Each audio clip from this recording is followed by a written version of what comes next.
This one's a lot harder to do. I mean, it sounds easy, but treating yourself like somebody you are responsible for helping. You must participate in your own rescue. Be kind to yourself. And this is really important, but how many of us really actually do? If you think about it from this perspective, if you were to write down a list of all of the emotions that you felt over the last 7 days, like I learned this, I think it was Tony Robbins' UPW, I think it was. He probably did this. He says, write down all of the emotions you've experienced in the last 7 days. And you're like, oh, okay. So you write them all down. And for just about everybody that does it, and then after we're all done, he says, okay, now how many of those emotions are positive and how many of them are negative? And almost everybody overwhelming is just all kinds of negative emotions. And that's what we remember. That's what we focus on. It's like if things go well, what are you saying to yourself? If things aren't going well, are you saying to yourself, you're an idiot, you're stupid, you should have never done that? And so it's important, your self-talk and how you talk to yourself. If you're saying things that are optimistic and positive and reassuring, because your brain, whatever you focus on, expands.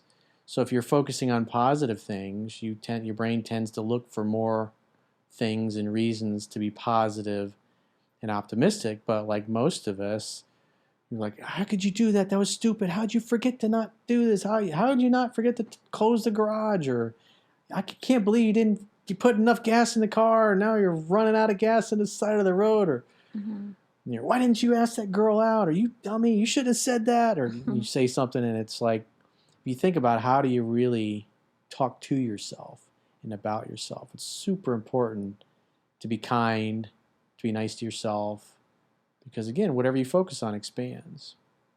Yeah, I agree. I see it. I see what that means, and it's true. Like if I were to help a friend, let's say you're going through something, and I would maybe like ask for like, I don't know, like brownie night and girl talk, like in order to do that for myself and What make kind of me. brownies are we talking about? What did we get? Triple fudge? I think it was triple fudge. It was actually really good, and with the Nothing ice cream added to on the those side. brownies? No. No pot brownies? No pot No, brownies. no. Totally innocent. And with the chocolate ice cream on the side, that was really good. So good. Yeah. So in that instance, like if I'm gonna do that for people, I should be doing that for myself as well, you know? Like understand that I'm sad, understand that I'm not happy. And instead of like escaping those thoughts, like maybe I should go get myself some fattening food, you know? Yeah. That'll make it better. And the good thing about that too is that it just so happens that we were all going through something. So I guess Yeah. everyone needed that. Mm-hmm. So. But in the aspect of helping yourself, like to remind yourself, like the things you do to make other people happy, try to do it for yourself as well. Like telling you it's going to be okay, like you're going to be fine, you're going to move on, you're going to be successful. Say that to yourself, you know, like I'm going to be fine, I'm going to be successful, I'm going to be happy. It's all part of a process. And I feel like people should do that more for themselves. Yeah, you have to take care of yourself first before you can take care of anyone else. Can't give away what you don't have for yourself. Mm-hmm. Like I think me personally, I often don't think about this, but I know there's somebody that's watching this video today, and today they're just having the worst day of their lives, and because I see it in the comments all the time, people are having a rough day, and they start watching my videos just because they're, for most people they're positive, they're uplifting, obviously sometimes humorous, and I say naughty things, but the idea is that most of life is getting used to rejection and failure, especially because if you're an entrepreneur or maybe you're trying to invent something or you're working for a company that's trying to figure something out and it's not going well, it's like you have to get to, I can't remember who it was Henry Ford, or I think it was Henry Ford, or maybe Thomas S. I can't remember, but he basically said that success, or maybe it was Winston Churchill. He's like, success is going from failure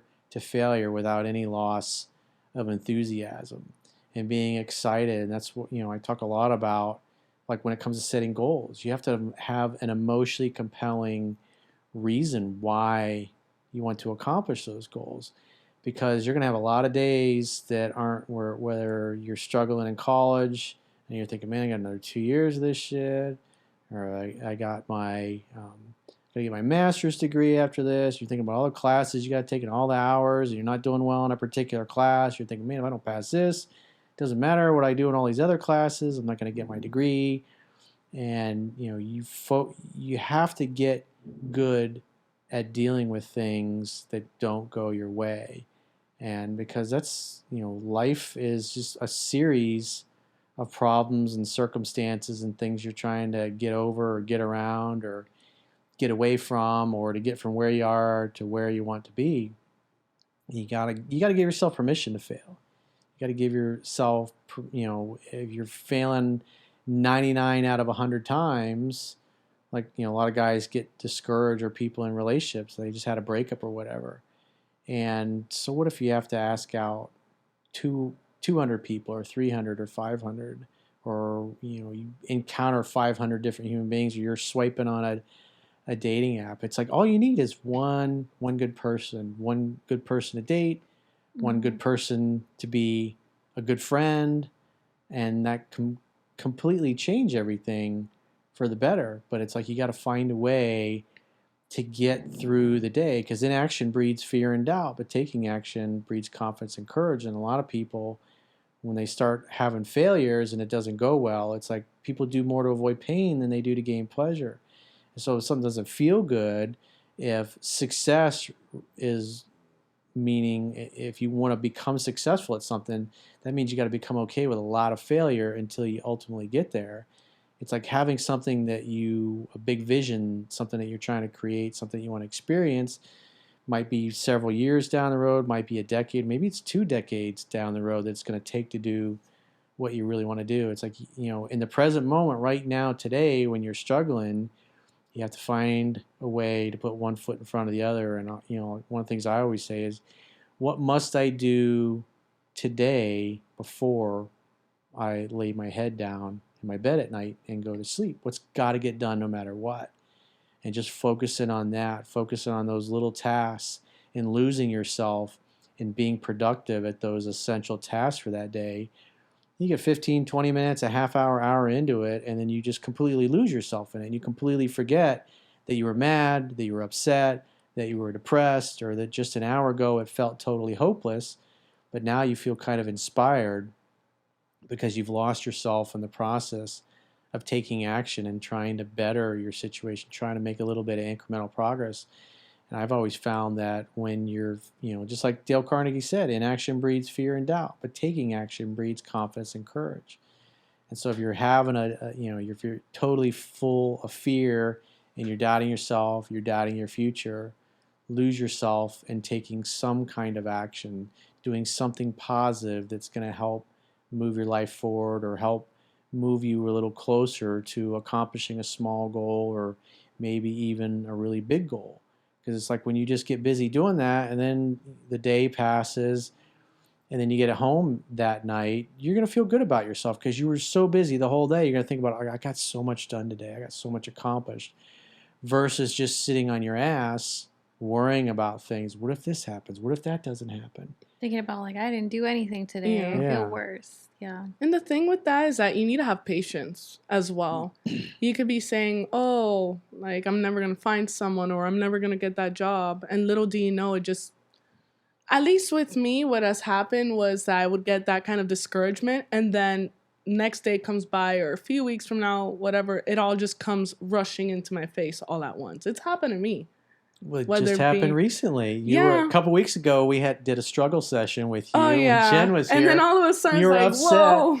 Her friend with benefits decided to get serious with somebody else, and she'd kind of caught feelings for this dude. And so we spent a lot of time with her. And so what happened this past weekend? Well, just so happens that a mutual friend of mine wanted to set me up with his friend. And it took him not once, not twice, but 3 times until we actually met in person. I went out on a date with this guy on Friday. I think the date went pretty well. Everything went pretty well. I think it did too. Yeah, it went. The other day I saw him as well, and I feel as of now everything's going well. We're connecting well, But it is. I'll be honest and I'll be realistic here. It is too soon to tell. But as of now, everything seems to be going good. So Yeah, I remember again, she was like, "This always happens to me. It's like always the guys I really like. It doesn't work out." Mm-hmm. I mean, we'll see what happens. It's too soon to tell, but that proves my point that you don't know what's gonna come at you, and Yeah. you could be very impatient and all this, and then next thing you know, bam. Literally, the randomest Literally, things bam. happen. That's what I love about Yeah. life. Like, expect the unexpected. You weren't expecting this at all. Literally, No. bam, bam. You Oh God. were literally heartbroken. Yeah, I was. Like a week ago, we were both going through it, and look at you. Yeah. Who would have thought you would be in the place you are today? Yeah. Who would have thought that a mutual friend would set me up with his? And he'd been trying to do friend. that. Yeah, he's been trying to do So it for this is months, what's for a while. interesting about that, and I talk about this a lot because people get it. I'm talking a lot of times people that just had a bad breakup and they're worried about the future. But the point being is that when you're with the wrong person or you're giving your attention to somebody that's not reciprocating it, you can't see all the other possibilities that are around you. And so you were sulking over this guy that didn't give a fuck, basically. Not worth. And yet any you of got it. a good friend who's going, "Hey, I got this guy I want to set you up with. I got this guy." And you're like, "No, no, no, no. I don't." No, You don't want to hear it. yeah. And finally you're like, "All right, I'll get together with this dude." Yeah. And he knows about, and my friend knew about what happened with me. So I felt if I can, all I know is that I had confirmed with my best friend who he doesn't live in my town anymore. He moved out of town. Because I actually know this friend through my best friend.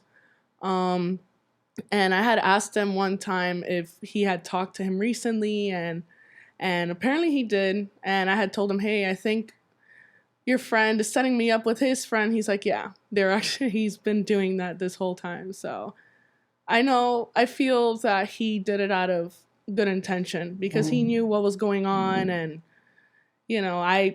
when he first told me about this guy, the guy seemed pretty interesting. So I'm like, you know what? Yeah, I'll meet him. Whatever. The point Yeah. being is the possibility had been there the whole time, but Yeah. because of the state you were in, you couldn't see it. You weren't open to it. And it's like if you want something new, you got to create a space in your life. If you're not satisfied with your personal life, you've got to disengage from the people that are not reciprocating and whose words and actions aren't matching. So you can create an empty space, a void, because life fills voids.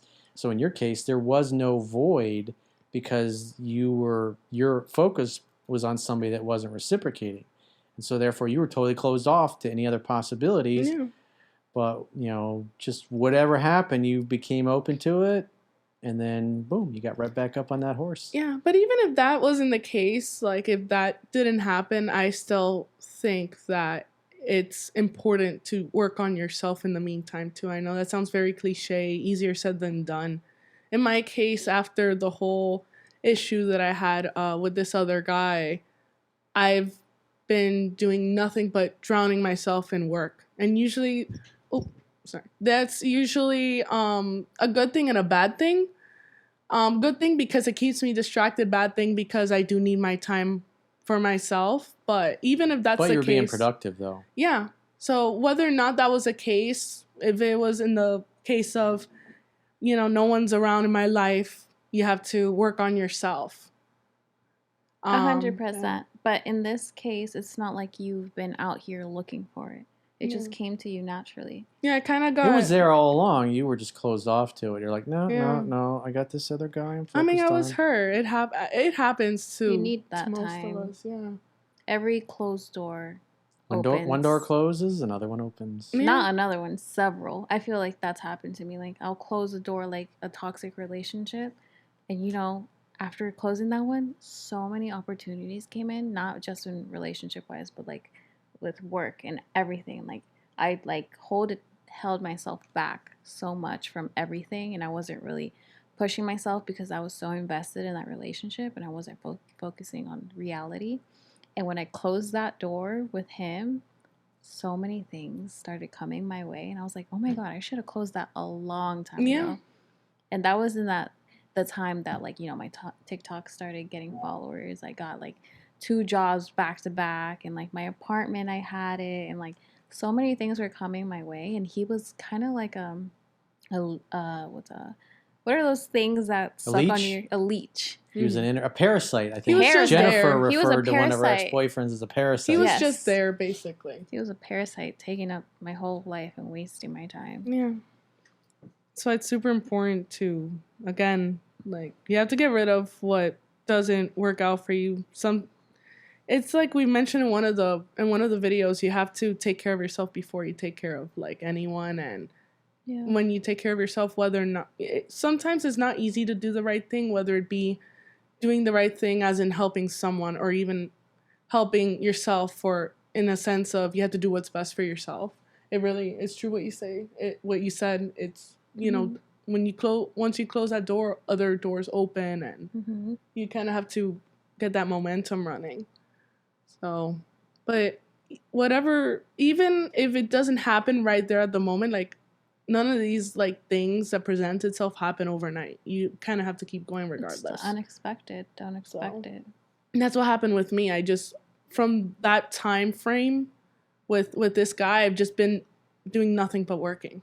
That's all I've been doing, and spending time with the girls. Yes, and having a social life as well. So for me, that at that moment, that's what mattered. So you kind of have to like do you until something comes up. But again, even if like in my case, I'm not too sure yet what's gonna happen. But as of now, things are going pretty great. So. But the bottom line is, this past weekend really helped you forget about a lot of things. Maybe. Put things in perspective. Maybe. Yeah. Helped you move on, if anything. Yeah. Not forget. You never forget. Yeah. And also with the help of my friends as well. That also helped me out a lot too. Period.